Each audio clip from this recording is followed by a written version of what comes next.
बाळापूर नगर परिषदेच्या शाळांमध्ये 5वी ते 8वी वर्ग सुरू करण्याच्या मान्यता प्रक्रियेला अमरावती विभागीय आयुक्तांनी तात्पुरती स्थगिती दिली आहे। माजी आमदार खातीब नतीकुद्दीन यांनी दाखल केलेल्या अपीलीवर सुनावणी दरम्यान हा आदेश देण्यात आला असून पुढील सुनावणी होईपर्यंत मान्यता प्रक्रिया स्थगित राहणार आहे। राष्ट्रीय शिक्षण धोरण 2020 अंतर्गत बाळापूर नगर परिषदेच्या शाळांमध्ये 5वी ते 8वी वर्ग सुरू करण्यासाठी मान्यता देण्यात आली होती।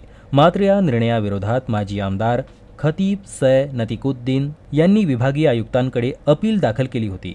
या अपीलवरील सुनावणी दरम्यान अमरावती विभागीय आयुक्तांनी मान्यता प्रक्रियेला अंतरिम स्थगिती देण्याचे आदेश दिले आहेत। अपीलकर्त्यांच्या वतीनं ॲडव्होकेट संतोष रहाटे यांनी बाजू मांडली। या प्रकरणाची पुढील सुनावणी 19 ऑगस्ट 2026 रोजी होणार असून तोपर्यंत मान्यता प्रक्रिया स्थगित राहणार आहे।